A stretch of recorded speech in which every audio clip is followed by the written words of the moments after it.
What's happening, YouTube? It's your homie S.Akuma coming back to you with another video. And today's video is all about my performance at Gen Con this past weekend. I made a top 8 at the main event on Saturday in the Gen Con Open, and it was very fun. And this deck, I think, was very broken. This deck allows me to play Yu-Gi-Oh, and I will explain some of that in a minute. As you can see, I have Lieutenant B here, Firedrive, and Cliffjumper. But before I dive deep into that, I want to talk about a few things. So, of course, fair warning, this video would be rather long. I don't want to make it as long as like my first place video back from Origins. That was like an hour and 15 minutes long. I was just looking at it the other day, and I'm like, damn, I talk a lot. But hey, you guys know I like to talk, so I'm gonna try not to make the video long, but no promises, because I said that before, and then the video ended up running to a ridiculous amount of time. But hey, if you're at work or whatever, you're just sitting around listening, and you like to hear me spit, hey, it's all good.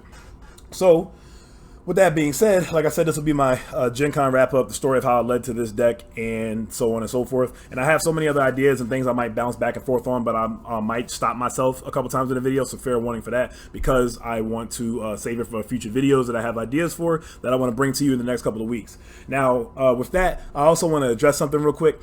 Two things. I will put also timestamps in the description for, throughout all my babbling. You can skip right to the part that you want to see, from the actual deck profile to my, Gen Con explanation to what I would change the deck to, because I actually have the deck list that I want to change the deck to. So I will put the deck list that I played at the tournament in my description, and then I will pin the deck list that I actually changed it to, because this was not super tested. So immediately after the tournament, I already seen things that I want to change. Some of it had influence from the winner, Kevin Allen. Shout out to our new champion. Big props to you, man. And yeah, go from there. Now, something else I wanted to address real quick, and I normally don't do this because I really, I want to say really shouldn't, but I guess professionally I should just let it go when people, say things. But Gen Con, Gen Con, Gen Con, Gen Con. It's like, no. Okay, there's a character in Street Fighter, not that I necessarily played with, but there's a character named Gen, and it's spelled G-E-N. And, of course, Akuma's my favorite character of all time in anything. That's what I represent on my channel. I realized that this is a Transformers channel, but I didn't feel like changing it to something necessarily Transformers. I didn't think it was that big of a deal. It shouldn't be that big of a deal. So Akuma's just always been my alias since I can remember, since I've ever had an online social media profile with anything, from Pojo.com, back in my Yu-Gi-Oh days, so on and so forth. So yeah, back when I used to play very heavy Street Fighter, there was a character named Gen, and I honestly think that's where it stemmed from, why I pronounce it Gen/Gen sometimes. I've pronounced it both. Maybe on camera you only hear me say Gen, but trust me, I've said Gen and Gen, and every single time I say it subconsciously in my head, I'm always thinking, wow, I pronounced that wrong, or I said it right this time, or whatever, and it really doesn't matter. So hey guys, if you're annoyed with me saying Gen Con, get over it. No, I'm joking. But I mean, well, I'm kind of serious. I mean, I don't think it's that big of a deal, and I like constructive criticism. I like when people tell me about things, about doing things different with my channel in terms of lighting, in terms of my music. Every time I've done a new video, I've lowered my music down from 100% to 60% to 50%. Now it's at 30%, and I've noticed since it's been at 30%, nobody said anything. So I'm assuming that my volume on my intro and outro are good. So cool. But in terms of the way I say Gen or Gen, I'm gonna keep doing it, and I hope you'll be okay with that, because it's just the way I say it, and it's just how it comes up in my head. Like I said, there was the character in Street Fighter, Gen, and that's it for that. So enough babbling about that. Let's get into the deck. Now, of course, Cliffjumper has been the talk of the weekend. It seems like cars took over the event. Well, I don't want to say took. Seems like just like Origins had 8 out of 32 decks being the 3-wide Optimus deck. I know at least the top 4, or excuse me, the top 8 had half of the decks were cars. Half of them were Cliffjumper decks. 2 of them were placed in the top 8. The Lionizer, Wheeljack, and Cliffjumper deck. Also, by the way, a deck that you've seen me play on stream a couple times. And the deck just evolved to this, but I'll talk about that here in a second. But shout out to Zach and Brad for topping with that. And then, of course, my deck, my variant, and then we have the winner, Kevin Allen, the champion of Gen Con 2019, with his 4-wide deck featuring Red Alert from the starter deck. Insane still. I mean, it's pretty cool to just see that, outside of the box. I actually want to address that too, about people thinking, oh man, he won with a starter deck card. Kevin, not taking nothing away from you, but something people need to realize. I'll talk about it towards the end of the video. Hopefully I remember it. I say that now. I probably should talk about it now, but I'm not. I do this a lot. I bounce around with stuff. Hang with me. Hang in there. But anyway, so yeah, then the winner, Kevin Allen, had Cliffjumper as well. So of course, Cars took over the event. Very powerful deck. The reason why they win most of their games is because they're untap effects. They seem like they're 3 wide, but as soon as they draw one untap effect, it feels like they're 4 wide because they have another attack. They're able to untap and get another attack. Now with my deck, as you can see, everybody lets me draw somewhere along the line. When I flip B first turn, and this is legendary B, Lieutenant. Trusted Lieutenant, legendary. Jesus Christ, guys. I'm trying to fuse the cards. Okay, this is Trusted Lieutenant Bumblebee. He is from Wave 2, Rise of the Combiners. And when he flips to his bot mode, it lets me draw a card off Cliffjumper. And then whenever I attack with him, I can discard an action from my hand to draw 2 cards, which gives me a +1. And those cards all work in effect for Firedrive's weapon mode, which I'll talk about here in a second. But then also on Lieutenant B's bot mode, he lets you play another action whenever you, play an action when you flip to that mode. So you can play Start Your Engines while he's in this mode. You can flip him and then untap, and then also get another action for that turn, and effectively, do some cool things. So the whole reason this build ended up coming to be like this, it started with Lionizer, Cliffjumper, Wheeljack with the star card, and I've played that on a couple streams. You guys have seen me play it. I didn't do a deck profile, which I wish I would have. I just, had so much going on, and I just ended up not doing a deck profile for this one specifically. But it started out as that, and then version 2 was by accident, actually. I meant to bring the same deck, which I did, Lionizer, Wheeljack, and Cliffjumper, to my local store and play it, and what ended up happening was, I was supposed to side deck the Legendary Warrior for, wide aggro teams, or especially bugs. That was the main reason, and try to steal an attack. And I left the Legendary Warrior at home, so I'm like, damn, that sucks. Well, I have a Trusted Lieutenant here in my stuff, so whatever. I guess I'll play Trusted Lieutenant. Now, side decking him really wasn't like, okay, I need to bring him in versus a certain matchup. I simply just brought it in game 2 and game 3 versus whatever I was playing against. And man, let me tell you, boys and girls, oh my goodness, the things the deck let me do, it lets you do these unfair things. Like, shout out to the Blaster deck profile by Vector Sigma's Vinny. Very cool deck. I played him in the preliminaries with my Shockwave deck, I think the 3rd preliminary with my Shockwave deck, and I got 2-0'd so bad. But honestly, have you ever lost but was so happy about the loss because you were so intrigued by the other person's deck that you didn't care about the loss? That was me. That's my first time in Transformers. I've actually did not care about losing and wanted to see his deck. And they have the deck profile up now on their page. I will link in the description. Hopefully I can remember that as well. I should be able to. And you guys can see that deck if you haven't already. But backtracking back to my deck. So yeah, I played the Lieutenant B by accident, and just having Start Your Engines and let me flip and get back to this mode, and then, playing Start Your Engine and then playing Peace Through Tyranny on Firedrive, and then flipping the B back and drawing another card off Cliffjumper, and then having 6 or 7 cards in your hand to potentially KO, opponent's bot. You see your untap effects so much more often, which is insane. You see all your power cards just in general. You see everything you want, to be honest with you, so often. The fact that everybody lets you draw all builds up to Firedrive's effect when he attacks and has that burst effect. Now, I usually only use that effect once per game, and it's usually all you really need, because all of a sudden you're equipping the Firedrive weapon to B or even to Cliffjumper, and then you're discarding 4 or 5 cards from your hand. You still have 3 or 4 cards in your hand sometimes, or even whatever. You at least have another action and upgrade to plan for the next turn, and you're swinging for 14 base before your flips, or 15 or whatever. You can calculate and kind of get that exact damage you want to get, and then also still hopefully you kind of have to rely on your orange flips too, depending on how many cards you discarded. But yeah, and if anybody doesn't know what Firedrive does, real quick, talk about him for a second. Him versus Lionizer. Now, he's a 3-10-0. Lionizer is a 0-8-2. 0 attack, 8 defense, or 8 defense, jeez. 8 attack, okay. 8 health, you guys know what I meant. Don't clown me. 8 health and then 2 defense. So the Lionizer has bow 4, so that's an average of between 5 and 8 attack. And the Firedrive, when he attacks, he lets you draw a card. And of course, his weapon, the duo cannon electromagnetic photon cannon thingy, charge cannon, you get to discard as many cards as you want from your hand, and the character that's upgraded gets +1 attack to the end of the turn. So it just adds on to the cannon, and you can get a big boost. And actually, I want to check something real quick. For each scrap this way, the upgraded character gets +1 attack to the end of the turn. That's very important to note, because a card like Scrapper Gauntlets, Bolster and the Scrapper Gauntlets, yeah, if they scrap this, the character still gets the boost from the attack. So yeah, but I'll talk about that again towards the end of the video. So anyway, one of the other things that's very important about him is he's ranged. B is ranged just like Battlefield Legend. He's melee in alt mode, and then ranged in bot mode. And then Cliffjumper actually is also ranged too. Now you really don't flip him till late game. Once you have the B, you kind of set up. There's a lot of times where I had the B in the scrap pile in bot mode, and then I would use a turn to make sure I flip him to alt mode, and then Cliffjumper goes in, and then he survives, or if he survives, next turn I'll flip him, and then he'll have +1 attack because the B in the scrap pile is now a card. So yeah, just everything just lets you draw. You see all your power cards a lot more often, and I just think this is like the finesse version of the card deck. The Wheeljack version, I've made a joke all weekend. I'm the only one that thinks it's funny. It's okay, but I call this deck the Paul Walker of Fast and Furious, because it has a lot of finesse. It's very fast. I call the deck that Brad and Zach played, the Wheeljack Lionizer Cliffjumper deck, the Vin Diesel of the deck, because it's like brute force. You put the Saber on Wheeljack and he's 5-7. That's insane. Anybody he attacks is going to die. It's just going to happen. So, yeah. So with that, I don't think there's much else to talk about. The combos, like I said, combos are pretty cool with this. I guess I can talk about some things as I get to the battle cards and go from there. But overall, throughout the whole weekend, I played this for my first preliminary. I shouldn't have played this in my first preliminary, and actually there's something else I want to talk about. And yeah. So with that, I was going to jump right into the deck profile. Alright guys, so to start out, as I do with all my deck profiles, I usually start out with the iconic double blue or double orange card. So let's start out with the best card in the deck, or one of the best cards. No, it's probably the best card in the deck. Peace to Tyranny.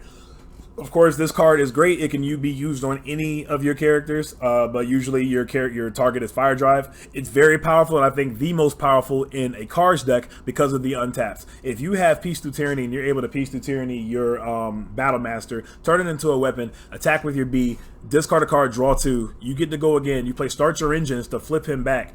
And then you get to play another action, so you don't even lose your action play essentially for the turn. You get to flip B back, you get to replace the Start Your Engines in your hand by drawing another card off Cliffjumper, and then you can potentially, like a simple but nice combo I like to do is, depending on how many cards I have in my hand, or just in general, since you're able to use your effects however you want, I would attack with the B first. I would discard an action, draw 2. So that gives me a +1. It gives me an extra card, an additional card to be able to use for the dual charge cannon to discard. So I'll draw the 2 cards for B first, then I'll pitch my entire hand or whatever if I need to go after the character that I need to go after.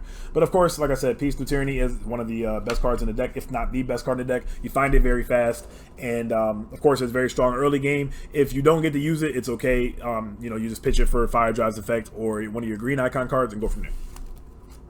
Next up, we have the obligatory 3 confidence. We are playing all Autobots. We want to find our power cards as fast as possible. This is another way to get to Start Your Engines, or any of your other cards that you need to try to find, and or potentially try to find. And you could chain these together. As in, what I mean by that is you can flip B, you can activate confidence, draw 2 cards, and discard 2 cards. Then you're able to play another action because you started with all Autobots. So I could play all 3 if I wanted to in that turn. Now you're losing some cards every time. Hopefully the draw that you get offsets that, which is also nice in general, by the way, about this card. I understand that you only need 1 action or 1 upgrade per turn, and or an upgrade, per turn, and you don't need 10,000 cards in hand, but still shades of Yu-Gi-Oh for me, and it actually works out in this deck. It lets me do, it lets me break the rules of the game, and that's the type of things I look for when it comes to decks. That's why Battlefield Legend, of course, is so good, because he breaks the rules of the game by letting you play an action in your very first turn. So the fact that he lets me play another action, and I can just do all these cool things with the Firedrive weapon, etc., Peace Through Tyranny, and just really overwhelm your opponent and get ahead. So yeah, 3 confidence. Next up, can't play an aggressive deck like this without reckless charge. Great to put on Firedrive, great to put on any character, especially when you're going for a KO. You put it on Cliffjumper, he's at 9. You put it on B in bot mode, he's at 10. Even in alt mode, he's at 9. If you have 2 of these in your hand and you have B in bot mode, you could play one on B, flip B, and then play the other one. And now the B is at 13 attack before flips. So you don't always have to necessarily have him in bot mode. Sometimes I did attack with him in car mode because I anticipated that the B was going to die anyway. But if it didn't, he had 2 defense to potentially survive. But if he didn't survive, next turn I could effectively flip my Cliffjumper and don't have to wait 2 turns to flip B to alt mode and then also flip Cliffjumper on the next turn or whatever. I can just flip Cliffjumper that turn on my next turn, and then he'll have the +1 attack. So very powerful card, gotta play it. Take the 3 damage at the end of the turn. Next up, one of the other best cards in the deck, Start Your Engines. You always want to see this in your opening hand. I don't want to say it's very hard to lose when you have this in your opening hand, but like especially against blue decks, I will say I take that back. Against blue decks, it's probably very hard to lose against those because they can't kill your Cliffjumper on the very first turn. You get more attacks than them. You're standing B back up, then you send Firedrive in. You save B for a bigger swing on their most important character, etc., so on and so forth. So it's a blue icon card. Happen to flip it on defense, cool. If not, it's not about the icon. Of course, if it was orange, it'd be ridiculous. Probably should have no icon, to be honest with you, but it offset the power of the card by having at least a blue icon. It has saved me on defense a couple times and could be very relevant there. But overall, very powerful card. Got to play 3. Next up, we have one of the my favorite tech cards I played in the deck. This is the card that I think is the Reckless Charge of Wave 3, or the Grenade Launcher of Wave 1. So I guess you can see what I'm saying there. We got Grenade Launcher, and then we have Reckless Charge. I don't think any other card comes close to being a similar, except for Squish Like Bugs. So Squish Them Like Bugs was a meta call. It's not something that you need to main deck. So if you happen to like this deck and you would like to play this deck potentially at your local game store for your qualifiers or whatever, consider playing this if you know you have a lot of bugs around your area or decks that have 9 stars or lower. All in because your B can definitely get on all those characters. But this is a meta call for me because I'm sick of bugs. I know it was going to be there, and it worked a lot. It worked great. It worked great actually in my top 32 match. On top of that, I played against I call it Absolute Pierce because everybody pierces. It was a more aggressive side. It played orange and black. I actually also, by the way, have 3 matches from top 32. 2 of mine and then 1 of another match, which I'm not going to spoil, but everybody's going to want to see that one for sure. And I got only 2 of mine because the way everything was set up and where people were and everything, so I wasn't able to kind of get a whole bunch of variety of matches. And plus, hey, the event was overtaken by orange and then cards on top of that, so it was kind of tough to really get a different deck. But anyway, so Squish Them Like Bugs helps a lot, pun intended, against bugs. The Insecticon deck. Cliffjumper and B both can get in and do the Arm Hovercraft-esque effect of Squish Them Like Bugs. And if you don't know what the card does, what it says is choose one of your characters. When it does attack damage this turn to an enemy that has fewer stars than it, do 1 damage to an enemy that has fewer stars than your character. So what that means is, let's say if you're attacking against a Battlefield Legend with B deals damage to the Battlefield Legend and you play Squish Them Like Bugs. Well, that won't work in terms of Squish Them Like Bugs dealing 1 damage to everybody because Optimus already has 3 stars more than B, so that won't work. What you'll have to do is do damage to a Wheeljack, to a Cliffjumper, to anybody that's anyone that's 9 stars or lower. It can't be any character of equal value or lower. It says of lower value. So if it doesn't happen to kill that character on top of that, it deals 1 damage to that, and then also 1 damage to everybody else. Now, if you know anything about direct damage and you like direct damage, you understand why direct damage is good. You'll know that this card is great against bugs to only put 2 attacks on Scrapnel, potentially even kill 2 bots at one time. Just that spread damage is very good. Arm Hovercraft is one of my favorite cards in the game. Squish Them Like Bugs just adds to that list, and it was very good, and it was a great meta call, and I'm glad I added them in the main deck. Next up, we have 2 Press the Avantage. Can't play without at least 2, especially playing all Autobots. Everybody can get the +2, and of course, against Decepticons is very good. And something to note also, you could play an entire Decepticon deck and play this card still, and give your opponent's Decepticons -2 defense. You just won't gain the 2 attack because, of course, you don't have an Autobot. But just a little side note there, if you ever were wondering or whatever. So yeah, 2 Press the Advantage, not too much to say about that. Great card. It's also great if I have a handful of upgrades and I would like to use B's effect to be able to discard a card and discard an action and draw 2 cards. So it's relevant for that as well if I have to do that. May have come up once or twice. Next up, I played 2 One Shall Stand, One Shall Fall. For space issues, I only played 2, but this is my favorite card in the game, period. My Brainstorm was my favorite card, but that has to move over. One Shall Stand, One Shall Fall. Every time I draw this card, I feel like I'm in control. I love it, except for late game, because my my characters are all pretty damaged. But I love this card in general. Can't see myself playing without this card almost in any deck that I play. 3 damage is always better than 1 in terms of Zap. I'm not saying Zap's not good, because Zap has its merits, being an orange icon, etc. But I did not play Zap. I played the Squish Them Like Bugs over Zap this weekend, and in tandem with the One Shall Stand, One Shall Fall. Just getting in on the character and getting rid of them out of nowhere for a character they didn't attack with, stealing an attack, or even a character they sent in that they wanted to make me waste an attack on. You just get rid of that character, and then now you get free range at any of their other characters. This card is just so good, and I think it's necessary, because when you ever leave that bot at 1, that 1 that we cannot stand, like, oh man, I missed that attack by 1, or wow, he flipped the blue. This card is great to just get rid of that threat and get in on another character. Get at another character. And for my one-ofs, to round out the deck, I played one Treasure Hunt. This card was great to let me gain more cards in hand. Even if I got cards like Improvised Shield, I was fine with that because I would just use it for the Firedrive's weapon mode, so it was all good. And just a great card overall. Thinking about adding the second one. I think in my updated list I play two, so check that out when you get a chance. And I played a Ramming Speed. This card was honestly lackluster all weekend. It really didn't do much. A lot of times when I opened with it, I would pitch it for Bee's effect. So I have to say I might cut this card. And again, in the revised version, I think it is, because I already have it written up, the revised version does not play any Ramming Speeds. Main deck, I think either one or two side decked for like blue decks. But against orange decks, I guess it's nice to have against their force field. But like now we have cards like Bolster coming out and stuff, which you can't do anything against, except for one card or two cards I can think of to counter Bolster before you, you know, run silly into a character with a force field. But so yeah, one Ramming Speed. It wasn't horrible, but like it was lackluster. It didn't do that much, and it could be something else. And then we have one Work Overtime. Now, honestly, the only theory that I had for this card was pitch a whole bunch of cards, if not every card in my hand except for Work Overtime, and then next turn play an upgrade or whatever, and then play Work Overtime and draw 3 cards or draw 4 cards or whatever. No, 3 cards. That didn't even seem that good at the time, but it's all I could think of for filler slots because, you know, the rest of my deck was complete. It could have been a Supercharge. It could have been a couple other cards. It's also a white, helps you extend to your flips. The icon really doesn't matter, but, you know, for that relevance, you know, hey, it does help sometimes or whatever. Flip more cards for your attack and go from there. So that was the dream with it, but you know what? That was counterintuitive to what my deck does in the first place. Everybody lets me draw. Said that earlier. So it kind of didn't matter. It literally was only for that play. It wasn't like, I mean, I guess in backup, in hindsight, it was nice against, if I played against 3-White Prime and they were to security checkpoint me or anything like that, or, you know, Shockwave stealing all my cards, and then I'm left with this Work Overtime or I top decked it.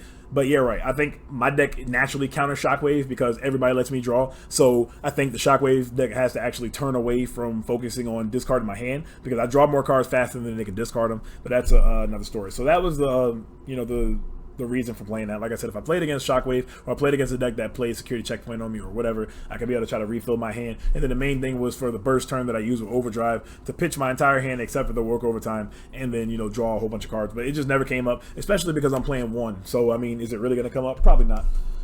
Quick side note, by the way, finally got this mat in. As you guys can see, my Akuma Street Fighter mat 3D. They got like all the characters that have like their, you know, some type of like 3D picture like this, and, you know, whatever respective color they usually, you know, represent in the picture. And this is really dope. Inked Gaming. Shout out to Inked Gaming for this mat. Finally got it in. I want to get a couple more and you know, switch through them when I go to tournaments or whatever. But I like this a lot, so I will put a link to the description for Inked Gaming and the, you know, at the bottom as well. And yeah, okay, so that's it for the actions. Now moving on to the upgrades. Of course, we have the obligatory grenade launcher. Can't live without it. Got to play it in an aggressive deck. Put it on any of your characters. They're already at either 9, 7, or 10. You know, assuming B's in bot mode, and they're definitely swinging for the fences. And just one of the best cards in the game, one of the best upgrades in the game, and gotta have it. Next up for our 2-ofs, we have 2 Erratic Lightning and 2 Energon Axe. Now, the thing with Erratic Lightning, the -1 defense actually mattered. With the fact that bots were hitting so hard, the threshold of having 15 health total, pretty much meaning that the 14 health from B and the 1 defense actually mattered for, like, depending on if Wheeljack or even Cliffjumper attacked when I was, you know, versing versus a Saber. It actually mattered in terms of, I guess it depended on me flipping a blue, depending on the situation. I mean, I guess you can't control your flips, but what I'm trying to say is 15 was a better threshold than the 14 without the 1 defense from the Erratic Lightning. Now, that probably actually didn't really matter that much. I didn't take any notes after games where I had Erratic Lightning attached. It was like, okay, well, would my character have lived if I didn't play this card? Now, that's also the reason why I didn't play Static Laser of Ironhide. Losing that 2 attack actually mattered, I felt like, to me. The logic could be completely wrong, but to me, I just felt like the card wasn't worth it. Maybe on Firedrive, I wouldn't care if I put it on Firedrive, but I definitely, B has a lot of health. It's not like he's a character that's going to die anyway. He's not going to die anyway, so putting him at 12 before an attack, sure, he'll have 9 attack with no other drawback except for the -2 defense, so, or -2 health. But so that's why I ended up coming up to Energon Axe. It was one of the next most powerful weapons that I could play. And then, you know, not necessarily because of the blue icon, but the blue, it did help me, save me on defense. You know, it gave me that 1 defense to help me live that my opponent may not necessarily have calculated for, you know, throughout the game. And then it helped me be able to get back into the game with an untap or whatever. And of course, just in general, you know, B is going to definitely take damage on the first turn. So So if you have like Start Your Engines in your hand, you can attack with B, uses the effect, they attack you. He's definitely taking damage. He only has 1 health or 1 defense. And you play Start Your Engines, you flip the B back, draw a card for Cliff, and then play the Energon Axe. And now that's a lot more of a solid feeling of having a damaged character. Now he has no other drawbacks, because the drawback was him being damaged. Now he's 9 attack before swinging, and you can go from there. So 2 Energon Axe, 2 Erratic Lightning. To be honest with you, I liked it how it was. I don't know necessarily if I would change it. Again, I'm talking like this, even though despite I've had my new deck list written up, I forgot exactly what I put in it, but it was just, this is pretty much like version 4 of the deck that I would be going with. This right here is version 3 that you're seeing. Next up, we have for one-ofs, we have 1 Enforcement Batons. This card was great all weekend to get rid of Ion Blasters, to get rid of Gamma Launchers from Shockwave, to get rid of other opponents' Energon Axes. There were times actually where I didn't use it on an opponent's Erratic Lightning because I may have wanted to actually kill that. Help them doing that actually helped me, get me closer to killing their characters. So I might hold back on it. So that's one weapon I probably wouldn't scrap. But other than that, Armed Hovercrafts was a card I would never scrap. Energon Slingshot or their Enforcement Batons. I don't want to recycle their Enforcement Batons back in their deck. So I wouldn't batons their batons just to put it back in their scrap pile to get reshuffled for them to use again on the later turn. Unless I KO the character, then it's just inevitable. But 1 Enforcement Batons, of course, was good against, Battle Masters. The only problem with this card is they get at least 1 swing with their Battle Master, so they get to do at least 1, good deed with the card before you're able to do anything, unless you have, Bolster and Scrapper Gauntlets or whatever. So I think one of the best ideal ways to use this is if you're somehow still alive while their Battle Master is already equipped, and you have this card, easily just get rid of their Saber or get rid of the Dual Charge Cannon, etc. Or if you have, One Shall Stand or a burn card, and you can burn their character and it dies, and then you can play Enforcement Batons to just get rid of it, and it forces them to have Enforcement Batons or Quartermaster if they even play it. Excuse me, to get it back if that's even worth it. And then last but not least, for my last weapon, this was just a tech choice, and this also helped against bugs still. Armed Hovercraft, again, one of my favorite cards in the game. Every character is ranged. We have B that's ranged in bot mode, we have Firedrive that's ranged in general, and the Cliffjumper's melee in this mode, but then he is also ranged in bot mode as well, which is very relevant for towards the end of the game or even early game. I don't always just want to get card greedy and draw a million cards off of a Cliffjumper, although that's nice, but sometimes I will flip him to, have him be ranged and then play Armed Hovercraft. And, it's great, of course, against wide decks. Again, this was mainly a tech for bugs. I needed some main deck tech to have versus bugs. And that's something I want to talk about in terms of side decking, which will be in another video where I've talked about in the past about main decking cards like Infiltrate. And those are necessary evils, especially with the meta you are expecting to be heavy orange. So, yeah, the 1 Armed Hovercraft was great all weekend. And I played it mainly because of the effect of the card, and it just happened to be a blue icon. If you do flip it on defense, cool. To be honest with you, the thing is I'm playing like 6 or 7 blues, so your opponent doesn't account for these blues in your deck. They really only assume that you have Start Your Engines, and then they may or may not even be paying attention to your Energon Axes or whatever you flip throughout the game. But that 1 defense can matter, throughout the game, and then all of a sudden it turns the tide of the entire game. But the card's just good in general, so gotta play it. Like I said, it just happens to be a blue icon, and yeah. So with that, jumping right into my armors, not too much to say about this. Improvised Shield. I will say about this though, actually, my deck draws so much. I cannot tell you how many times, either for turn or how many times I've drawn cards off of Cliffjumper or any of my characters that I drew this card and had like 2 or 3 of them in my hand just to pitch to the Firedrive weapon. So yes, it's a necessary evil in terms of you flip them on your attack. Okay, well, hey, I flipped them on attack. That's what I want. If you flip them on defense, obviously that sucks, whatever. But if you draw them, you could just pitch them to the dual charge weapon. But Kevin winning without Improvised Shield, and if anybody hasn't realized that yet, yeah, the man played no Improvised Shield. Yeah, I'm thinking about actually cutting them and having more space for other cards because my deck draws so much. I always draw these. Now, the Peace Through Tyrannies I don't mind drawing because for obvious reasons I want to use it or whatever. And if I don't, that's the one card I don't mind pitching to the dual charge weapon or even to Cliffjumper's effect or whatever. But I'm going to test without it. I'm not going to say it's correct for my deck specifically, but I'm getting inspiration from Kevin. Shout out to Kevin Allen again, our winner of Gen Con 2019, for not playing with Improvised Shield and not needing it for his it's a dead card in your hand, which is true. Yes, you can pitch it for your greens if you have green icon cards. That's where the beauty of the green icon comes from, is if you draw these unwanted cards, you can just get rid of them. But what if I could just have a card in my hand in general that's always something that I potentially want to play? This I never potentially want to play, except for maybe late game, which honestly, my brain is so programmed to never equip it. I probably still wouldn't equip it anyway to try to flip, a blue to save me or whatever. So yeah, 3 Improvised Shield. Next up, we have 2 Bastion Shield. Not too much to say about this. Definitely staple. Could go down to 1, maybe side deck a 3rd, or go down to 1, side deck 1. And but I like 2 in the main deck right now, and sometimes I even played this just for the extra defense because it matters so much. And especially if I saw my opponent cycle through their entire deck and they didn't play Force Field, it was safe to play this because it had no other use for me except for just having the +1 defense. Next up, we have 1 Force Field. This card was good when it worked and not good, obviously, when it didn't work. High risk, high reward is what it is. But I'm thinking about going back to Bolster. Bolster is another card, and Kevin, definitely some influence on that as well. When I tested it with Wheeljack, Lionizer, and Cliffjumper. I tested 2 Bolster and 2 Force Field. It worked against my boy Maurice 1 time out of all the times we've play tested and in our live streams. And it felt good and it was cool, but I just never could draw them together. There are 2 cards you have to see together, Bolster and, you know, an armor, and, you know, go from there. So with that being said, that's one reason why I want to potentially cut the improvised shields to test 2 Bolster, 3 Force Fields, and maybe even like a Scrapper Gauntlets or whatever. And I draw so much, I should easily see those 2 cards more often than not and be able to use those cards against orange aggressive mirrors, and should definitely help out a lot. But the 1 Force Field. And then last but not least, of course, we have 3 Turbo Booster. Not much to say about this. You put it on a car and make sure it's in car mode. So if you have it on B, or excuse me, you can't even put it on a character unless it's in car mode. So Firedrive can't touch it at all, but Cliffjumper can while he's in car mode, and then, well, in this mode anyway. And then of course your B, you can, you know, attack with B and flip B to play another action, and then untap, you know, if you don't have Start Your Engine. So after all that, that's it for my deck profile, or excuse me, for the main deck anyway. Jump right into the side deck real quick. My side deck honestly is atrocious.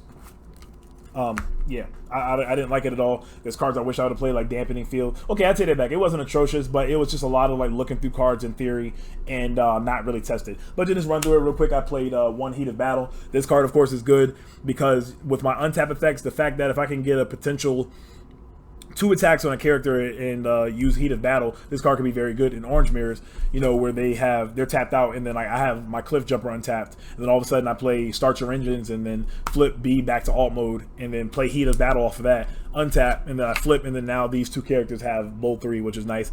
It never came up, especially because I'm only playing the 1, and honestly I don't think it was worth playing, especially if I'm not going to play at least 3, and I think I just don't think it was worth it to play. I could be wrong because I just didn't have enough testing with it. But play 1 Heat of Battle, 1 ISO Function for mirror matches. Oh, and also the one other thing was with Heat of Battle, we both hit each other so hard. You're really not going to have that moment. You may have a moment where your B lived, but just out of pure luck, not because you knew it was going to live, if that makes sense. So normally when B gets attacked in like the matches I played against, like with the Wheeljack Lionizer or something that's hitting very hard, you kind of expect your B to die. So if your B happens to live, you didn't have a plan really to necessarily use the Heat of Battle. So like I said, I didn't dislike this card, but it didn't work out, and I think if it would have worked, it needed to be in at least 2 or 3 of. But so 1 Heat of Battle, we have 1 ISO Function. This card helped me win my top 16 matchup against Richard Slats, who was playing Bugs. Shout out to Richard Slats, man. Yo, if you're watching this video, you were one cool dude, very animated. I got to see you and Matt Brower from Nano Machines get together. You guys got to collab on the video because y'all the 2 most animated, coolest, funniest people I've seen in this game so far. But yeah, so I played against Slats with Bugs, and I will go through my whole little recap because I did that in the beginning on my, you know, the first place video, but I kind of just forgot, to be honest with you, but I'll talk about it towards the end here. But yeah, so 1 ISO Function helps you to get even more attacks, you know, another attack if you, you know, you have your B or your Cliffjumper KO'd. Of course, you can't use it on Firedrive because he turns into the weapon, but just the 1 against, like I said, orange mirrors. And another thing I used against like Bugs to stop their swarm or to stop their reckless charge or supercharge or whatever is Infiltrate. Now, this card I liked a lot, but it honestly could have been Dampening Field. I did not play Dampening Field this weekend. I kind of underestimated seeing the Lionizer Wheeljack Cliffjumper deck. Despite me knowing that Brad and Zach were playing it, I still kind of just bypassed it. I'm like, this card should be good enough. But honestly, when I went to go side it, I kind of didn't want to. And I know that sounds weird because this card is good against Peace Through Tyranny and, you know, Supercharge, Reckless Charge, whatever. But for whatever reason, like there was some matchups I just didn't bother siding it because I was like, I'd rather just have been Dampening Field. It's a lot better to, you know, just dampening a Wheeljack or whoever. Again, more testing will probably make me change my mind and I'll keep them. But the idea was to decide this card to surprise your opponent. In orange matchups, when you set a back row, oh my god, Shades of Yu-Gi-Oh! Hashtag Shades of Yu-Gi-Oh! When I set a secret action, you know, it lets me, I gotta collect my thoughts, that threw me off. when I set a secret action, normally your opponent should think it's either bolster or dampening field. But I mean, if they look in your scrap pile and they see it infiltrate, they could potentially just go activate a one-shot stand or a white battle icon card and you know, just dodge the infiltrate. But it did work a couple times. I think I stopped a couple of incoming transmissions against bugs, a couple small things, but hey, when it worked, it worked. It was nice. And next up, we have another ramming speed. Now, this card was simply against like decks that had utilities or, you know, something specific that was I needed to get rid of, like ASAP, or against like Ultra Magnus in his armor if that came up. Against blue decks, that was pretty much the biggest thing I used it against. Or if I didn't have a bashing shield, or I could like trick my opponent into, I could play a bashing shield on one of my characters, and they're like, oh wow, he's dumb, he played bashing shield, so now I can play this armor safely. And then I have this ramming speed in my hand to ram their card. And you know, like the plan was to play like I've had plays where I did like start your engines on B, flipped him to all mode, untapped him, and play ramming speed, and then I already had like the duo charge cannon on him, so I didn't need a weapon that turn. And then, you know, or I played like a force field on Cliffjumper or whatever, you know, I was kind of pre-planned for it. But of course, it's good to get rid of Battle Masters if you want to. But like I said, mainly it's against blue decks to get rid of their you know, their armors or whatever and get in on their characters. Next up, I'll play the third of Press the Avantage. I was expecting Shockwave in top 32. I think 2 top 32. Shout out to them, Kyle Hune, and I forgot the other guy's name, but cool guy as well. Just any Decepticon deck in general. Decepticons, unfortunately, they do not have an equivalent to this. You could say Bad Attitude. You could say not even Underhanded Tactics. You could say maybe Callous Leadership is one of the other cards that maybe, I won't say even match this card, but it's close to, you know, a Decepticon only card. But yeah, this card is ridiculous. It's a green icon card. It has an orange icon and +2 attack to one of your Autobots and -2 defense to one of theirs. If you have 2 in your hand, you can stack them by playing 1 and then flip B to his alt mode and then play another one, and now it's -4 defense on one of their characters, and that's a lot. And the Decepticon is probably going down. So a third one of those against only, you know, Decepticon decks or decks that rely heavily on their Decepticon character. Next up, we have 1 Quartermaster. This was just a filler. I had an idea in my head. I was like, oh, if they get rid of my duo charge cannon, I'll just Quartermaster it back. I had a cool play once where I turbo boosted and I attacked with Cliffjumper earlier, and I had a turbo booster on B, and then I Quartermastered the turbo booster over to Cliffjumper and, you know, untapped. You could also use this card to move Bashing Shield over and Bashing Shield again, or Enforcement Batons. It didn't really come up, and it's definitely a card that can be cut, but I played 1 Quartermaster. Played another Work Overtime, same idea that I played with you know, for the main deck one, but the biggest thing was against, like, if I ran into 3 Wide Optimus or Shockwave and they focused on taking my hand, and for whatever reason I wasn't able to draw cards, or they got me with a really good security checkpoint, you know, so on and so forth. So I played another Work Overtime. Another Arm Hovercraft for bugs. Now, I did side in Legendary B. Just talk about that now, if I can find it. I can't find my B. You guys know what Legendary B looks like, right? Okay. Yeah, this is awkward. I can't find the B. So I'm going to stop now. Oh, no, I found it. Okay, here he is. So, my B is melee in both modes. So, Arm Hovercraft gets weaker, unfortunately, but you still have Firedrive and you still have Cliffjumper to use it. So, I still do side this in against bugs and other wide decks. Like, again, I played against that Absolute Pierce deck. I think I started to talk about the characters and then just got sidetracked.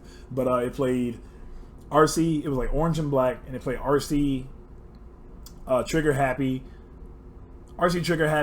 Wave 2 Mirage, and Alpha Bravo. So everybody does Pierce. And it's funny, going into the tournament, I was actually going to play, you know what, let me stop. I always do this. Finish up with the side deck. So 1 more Arm Hovercraft, and then last but not least, 1 other Force Field for the, you know, Orange Mirrors.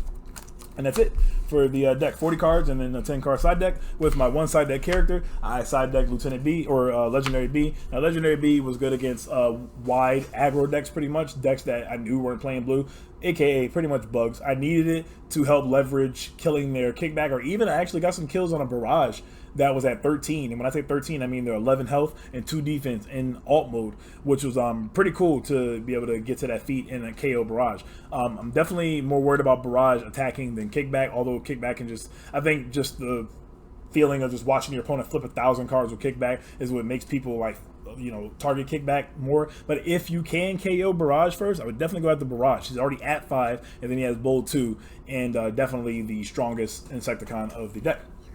So this card was good to, you know, start first turn by flipping B, attack with Firedrive. They're going to send Scrapnel in, and then on your next turn you flip B back, potentially. Like I had a play where I did Peace Through Tyranny, and Peace Through Tyranny the Firedrive to put on the B, and then I attacked with B and KO'd their barrage, and then I had start your engines to like untap and like, you know, attack another character. It was just nuts how it worked out. Well, I think the start your engines was the first thing I did to be able to untap, or to, excuse me, to flip, untap, and then I flipped back to this mode to attack, and then the next turn I had another start your engines to, you know, flip back to all mode again, untap, and then flip and attack again. So it is some really nice plays with it. And the way I play the deck, unfortunately, I'd never cater to his bot mode ability. While he's the last character on the battlefield, he gets +2 attack and defense. I kind of leave Cliffjumper as my last bot. Maybe I should look into playing. I want to kind of look into playing the deck possibly a different way to cater to that, but I don't know. Alas, that's who I play for my side deck character. So with that, that's the end of the deck profile, and just talking about how I came up to the event, or how I did at the event. So I started with the card deck. I started with this deck. It was just yeah, was it Lionizer? I think honestly, I think it was Lionizer in the first event. Yeah, I want to say I played Lionizer in the first event. I'm gonna kind of bounce around here, but bear with me. So there was 4 preliminaries, 2 Thursday, 2 Friday, right? One's at 11 o'clock, one's at 4 o'clock. So if by 3 o'clock, round 4 is over by 3 o'clock usually. If you're 2-1-1, or 1-2-1, or if you only have 1 win in general, you should probably drop. 2-1-1 is the most stressful because, and that happened to me in my 3rd preliminary, and I'll reiterate that here in a second. But so I started out 2-0. You know, started out pretty strong. Then I got a tie against a bug deck. Don't ask me how I got a tie against a bug deck, but I got a tie against a bug deck. And then I lost to a bug deck. So I ended up going, like, overall at the end of the day for that first preliminary, I went 4-2-1. So playing in the rest of that one, I got 13th place at the end of the Swiss rounds, and I wasn't able to enter into the second one because I was still playing in that first one. So that sucked. So I was down to 3 prelims again, just like Origins. But it was even more stressful this time because the second prelim I played on Friday, I played Shockwave. Now, I will have a deck profile for that. For anyone who cares about the updated deck list, I will be making a deck profile for that sometime next week.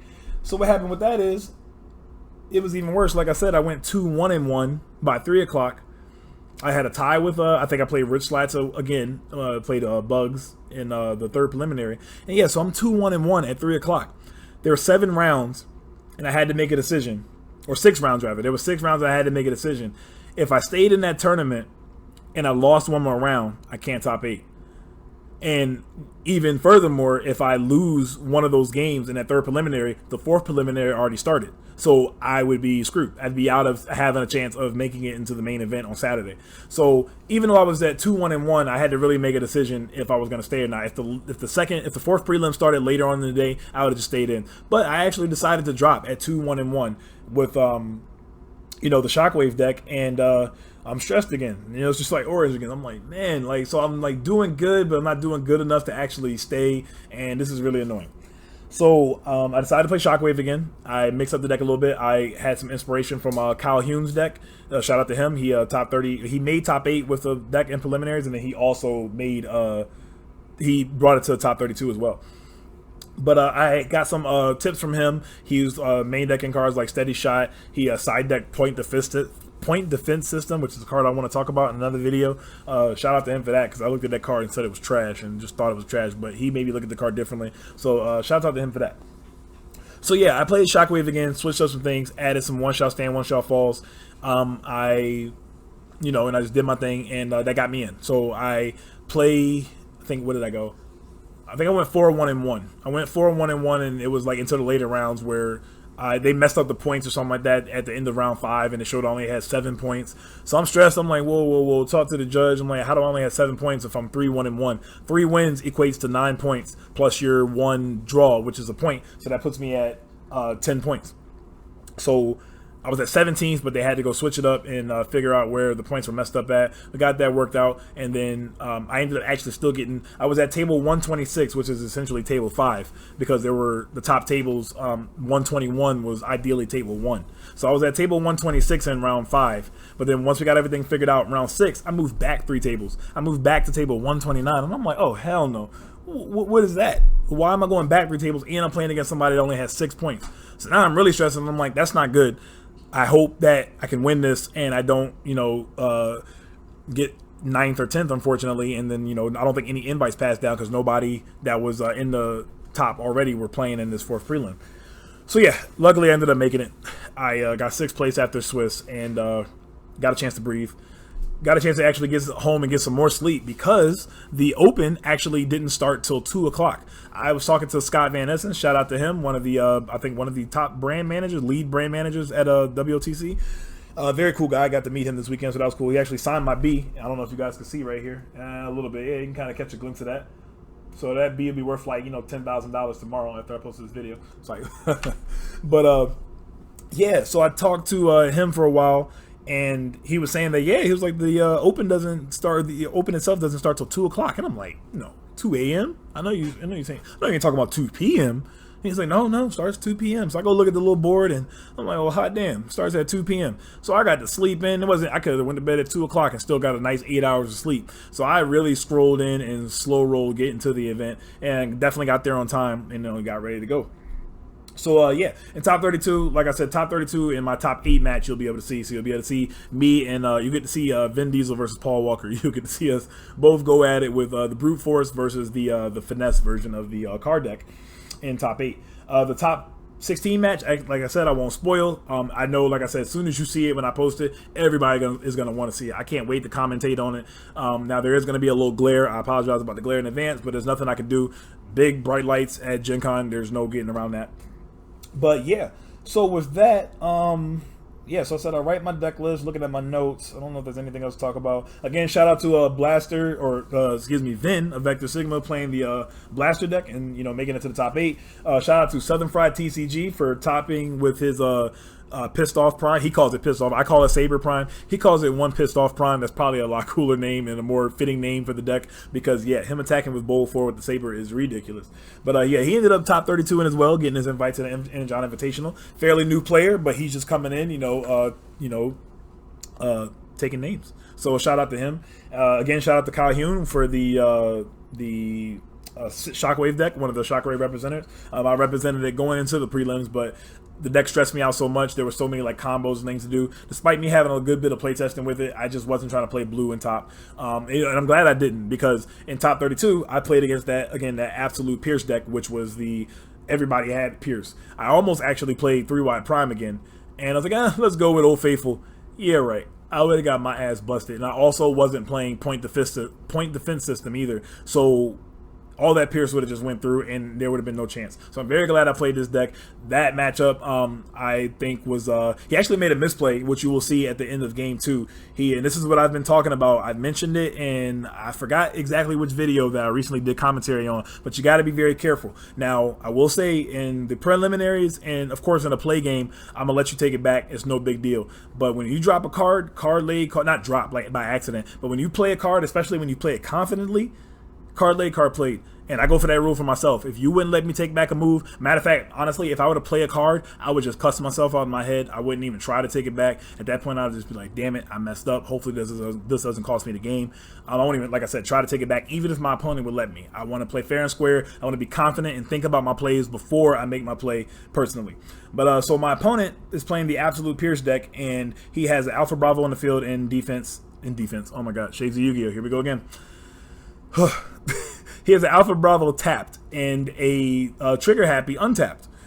And he plays Peace to Tyranny. And he plays it confidently. And I'm like, okay. And he goes to touch his Alpha Bravo, like, okay, I'm KO my Alpha Bravo. And I'm like, well, no. My Alpha Bravo has 5 stars. So I was like, you can't KO him. I was like, your only valid target is Trigger Happy.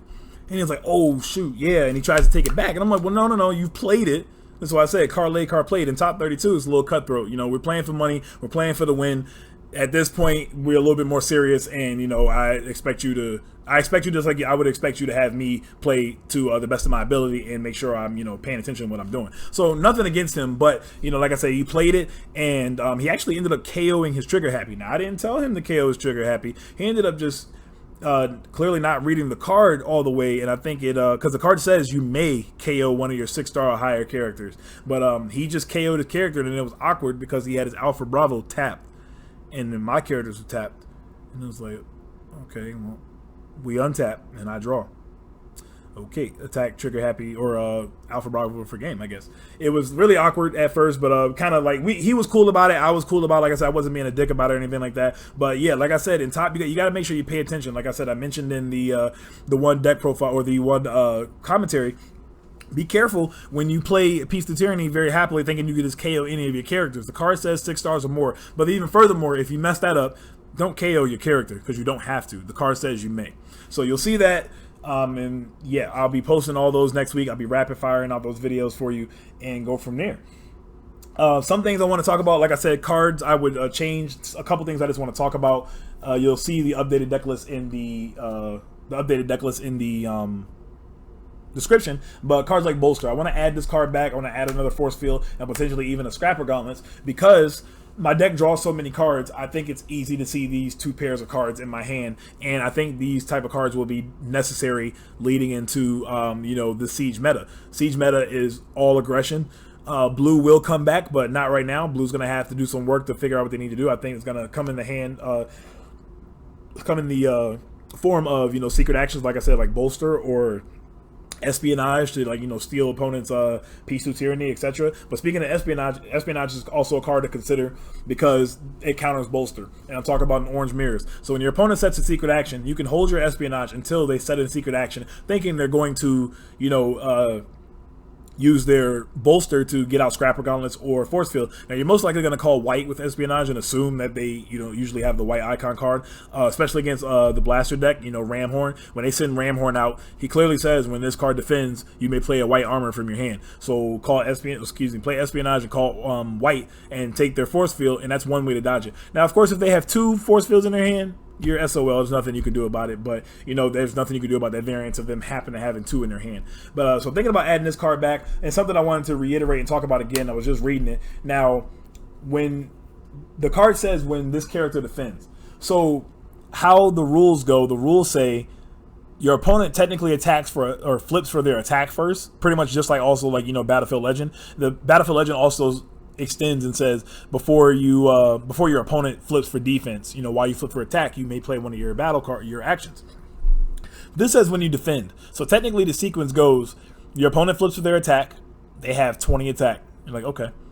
So now I will play Bolster. You play Bolster when your character defends. So that's before you flip for your defense, but you'll flip Bolster, and then you'll play the Force Field, and then you'll flip your cards for defense. So you'll obviously clearly be not blocking 16 of that to only take 4 from the 20 attack. So you'll play the Bolster, play the Force Field, and then the Force Field will effectively scrap itself, and you only take 4.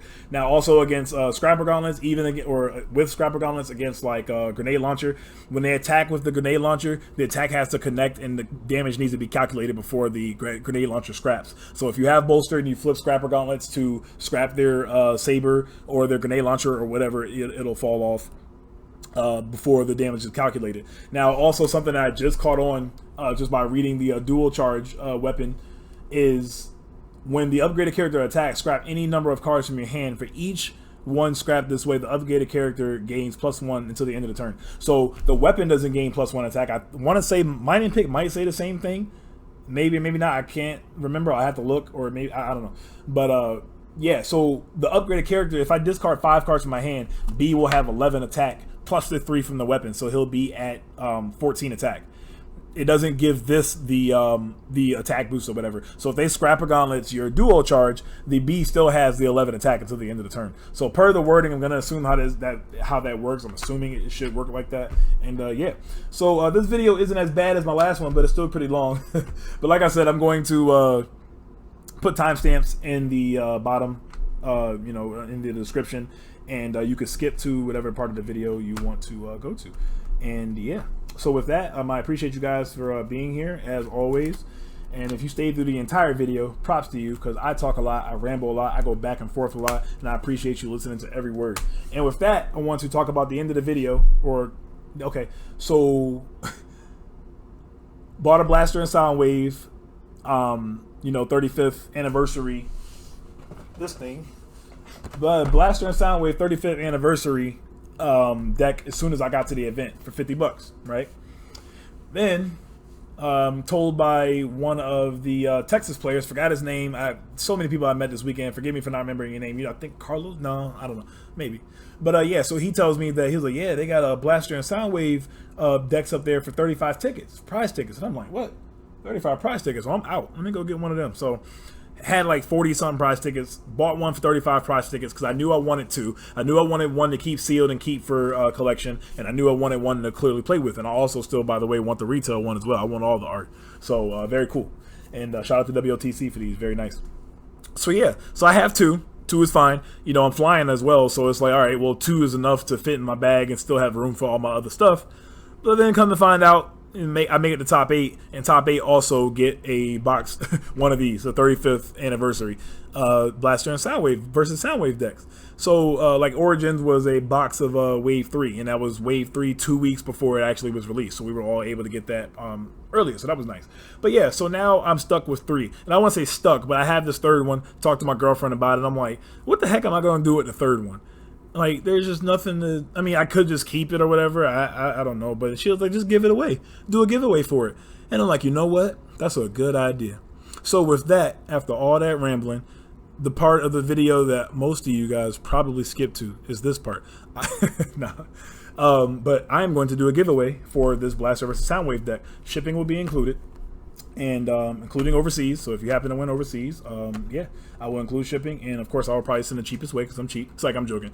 Send it the most secure way. I work for the post office, so make sure we get it to you. The last guy, shout out to Dan that won the Devastator deck. He won that one as well. So hey Dan, if you enter this one, good luck, and good luck to anybody entering this competition. Now, I don't know exactly what I'm going to do. I want to do something more unique than just rolling the dice like I did last time. And I also feel like more people are going to enter this than last time. But the very first requirement, I will say right now, will definitely be subscribing to the channel. So if you haven't subscribed already, I'm asking you to subscribe in general because, you know, I have my content and I'm trying to do my thing, and I appreciate every single one of you that I've had so far. I think I'm on the cusp, if not past 400 now. I had about 2,400-ish before, you know, I started my Transformers, and then I'm at about 28 now. So I appreciate all you guys. So a subscription would be appreciated in general, but subscribing 100% will be the #1 main entry fee to get into this giveaway. And I will figure out something else on top of that in a future video that will be next week. But you have a week. I will announce a winner next Friday.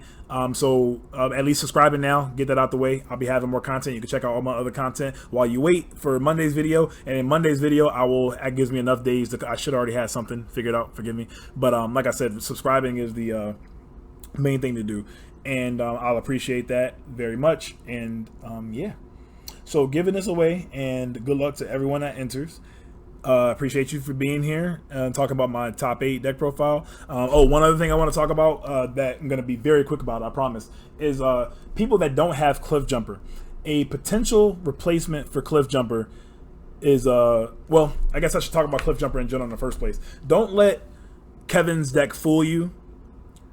Shout out to Kevin still for winning, not taking nothing away from his win, but don't let the card deck fool you. It's still cards, which means there are 6 very powerful cards in there. Start Your Engines and Turbo Boosters. I feel like you can put, if there were 3 vanilla cards you could play, I feel like you could play 3 vanilla cards and still beat people simply because you have Start Your Engines and Turbo Boosters in your deck. People are really proud of playing these decks that others aren't playing, and that's what you call rogue. And, you know, so everybody, the people that aren't playing bugs, that aren't playing double prime, that aren't playing 3 wide, and you're like, oh yeah, well no, this deck, this jank deck can beat any deck and this and that. Just about any deck can beat any deck when you have powerful battle cards. Let's look past the characters. You have grenade launchers in your deck. You have reckless charge in your deck. You have supercharge in your deck. You have bashing shield. You could probably still win games. You might just be at a slight disadvantage because you don't have text on your characters for their effects. But let's make no mistake, there really is no meta to be rogue against. So I agree with there being rogue decks, but there really isn't a meta, like I said again, to have a rogue deck against. So people going against the meta and anything, there's no such thing right now as against the meta. You can technically, I guess, you know, side your bashing, not your bashing shields, your, you know, your bolsters and this and that, and your dampening fields, because the meta is gonna be Lionize or Wheeljack happy, you know, flipping all these cards now. But yeah, don't get it twisted. There's really no meta to go against. Like, you can make a call in terms of like the people that played the Absolute Pierce deck because they thought there were going to be a lot of blue decks. But hey, surprise, yeah, a whole bunch of orange, so that didn't work out. Yeah, there's no meta. Like, people, I keep seeing online people talking about this jank deck and this and that. People are so proud and stand behind their jank, and I'm proud of you for sticking up to what you like to do. But make no mistake, if you're still playing powerful cards, all you're doing is just playing cards. And I'm not knocking you, but all you're doing is just playing, these characters that just nobody else is really thinking about or playing. I mean, but the other people play those other powerful characters because they are powerful and they want to win, and there's nothing wrong with that. So you playing the outside of the box characters that nobody's thinking of, applaud. But I applaud to you. But at the same time, there's no necessarily meta to go against, or like, oh, the deck that nobody was thinking about and this and that. He's playing Red Alert, but he's still a card at the end of the day. If it wasn't him, the only other character that's I like a lot is Swoop, and I played like Swoop for Flame War and Shockwave, because Swoop pretty much has the same, not pretty much, he does have the same stat line as Red Alert as well, but he only has different functions because he's a specialist, etc. So yeah, you're playing Start Your Engines, you're playing Turbo Boosters, it's still a powerful deck no matter what. More attacks is a more attacks, whether your character has text or not. So with that is the last thing I'm going to say about that. And I wanted to talk about a potential replacement for Cliffjumper. Everybody's so hopped up on Cliffjumper. We have a lot of overseas guys upset. Sorry guys about the not being able to have Cliffjumper yet. It is unfortunate, but I mean, at the same time, something that I mentioned in my Facebook post, something that everybody has to realize: WOTC couldn't just bring these decks out and, well, I want to say bring these decks out. Let me reword. WOTC can't just mass produce. They couldn't have just mass produced the 2018 SDCC pack, assuming that everybody would just buy the stuff out and it would really blow up. It was a new game just trying to get off the ground. They didn't know exactly where it was going to go. Why would they produce all these packs and send a million packs over to overseas and everything just for the game to potentially flop? They had to see where the game was going to go potentially here first. Despite WTC having very strong success with Magic the Gathering, probably the #1 card game in the world, they still had to see where this game was going to go. Everybody loves Transformers, but who's to say people were going to love a card game? So it's starting to get off the ground.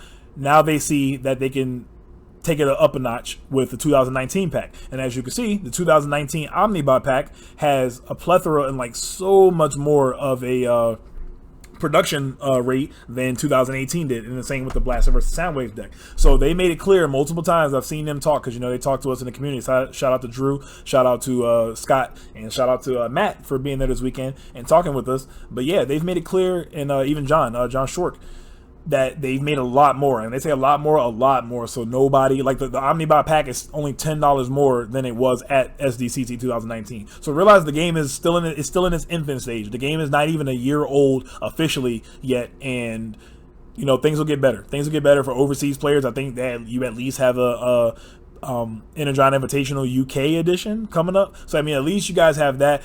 I had somebody comment on one of my posts earlier saying, well, it's easy for you to say because you live in the U.S. Make no mistake, that does suck that overseas players can't get these cards yet unless you buy them for how much ever dollars on eBay. And I'm blessed. I'm happy and grateful. I'm not just like, I'm not bragging or anything. I'm grateful that I'm able to play these. Have these cards readily available, and go from there. But I mean, it is what it is for now, but patience. That's what I'm trying to get at. That's the biggest thing I'm getting at, is patience with WTC. I see people saying, oh, they should know better than this. WTC, they're foolish. Why did they do this? Why did they do that? They're working. They have so many projects to go on. They have, this isn't just sticking up for WTC. This is just from a business perspective in general. They got Wave 4 trying to give us Wave 4. They can only do so much at one time. So they talked about a reprint in the future. Cliffjumper isn't that broken that you have to have him. Just because you're playing Cliffjumper doesn't all of a sudden mean you're going to win games easier. I said this in my post as well. So don't get too hopped up on it. It is nice to have, but it's not the end of the world. Especially on top of that, there are other decks to play that can beat this deck. This deck is not unbeatable. You just have to know how to play against it, anticipate and know what they're going to do, what their deck can do, and go from there. So with that, Private RC, I think, is a potential replacement. She has Focus 1 in this mode. She's a 4/12/1. She's a 5/12/1 in bot mode, and when you have a weapon equipped to her, she has bold 1 and tough 1. So you can either play this with Lionizer, and then if you put this on her, now she's 5 bold 5. You could potentially even play this with the same lineup I have, Firedrive, Lieutenant B in her, and at least you still get the draw off Lieutenant B and Firedrive. You might not get the draw automatically off the B, but neither did the Hot Wheels deck that plays Wheeljack, Cliffjumper, or excuse me, Wheeljack, Lieutenant B, and Prowl. That deck only relied off the draw that it got off B, and sure, it relied off the draw in sifting through Wheeljack's effect, but don't get too hopped up on the extra card you draw off of Cliffjumper. He's not the be-all, end-all, and don't fret. I don't think it's that big of a deal, but you know, just the people that had it, they played it, he fit nice, and of course the card draw is nice, so if you have the card, it's nice to play. Now she is melee in both modes, so that's one takeaway that you can't use, you know, like Arm Hovercraft with. I don't think that's that big of a deal either. But like I said, she's a potential replacement. Also, the 8-star Omnibot from the SDCC 2019 pack is also a potential replacement for this card as well. So I think if you start with a weapon in your hand, you could play the weapon onto him and potentially get in for, like, you know, how much ever damage with a grenade launcher or stag laser or erratic lightning, etc. But yeah, so look into that. Like I said, with my deck, it was very cool because everything led up to Firedrive having 1,000 cards in hand and pitching a lot of them to have that absolute guaranteed damage. I knew what I had before flips. I didn't have to guess or worry about anything with Lionizer. Of course, like, you know, that's another thing. When I built the Lionizer deck, like, I was playing with one-shot stands and start your engines and all this other stuff and more whites than I needed, and my bold flips would be diluted. So I think this deck was just my calling. Like I said, it lets me play Yu-Gi-Oh! Because I can do more than one thing in a turn. That's why I keep referencing the Yu-Gi-Oh! Because Yu-Gi-Oh! You can play all your spells, you can set all your traps or activate as many monster effects as you want per turn. This doesn't let me do, add to, you know, this has a limit still, but it lets me do more than the normal, play 1 action, 1 upgrade per turn, and definitely my favorite deck right now of Wave 3, the Siege meta. And yeah, so this video is over an hour long now. Again, I appreciate you guys for all being here. You know how it is. You know how it goes. This is S.Akuma, and you guys have a great day and or a great night whenever you guys are catching this video. And this is S.Akuma heading out. Peace.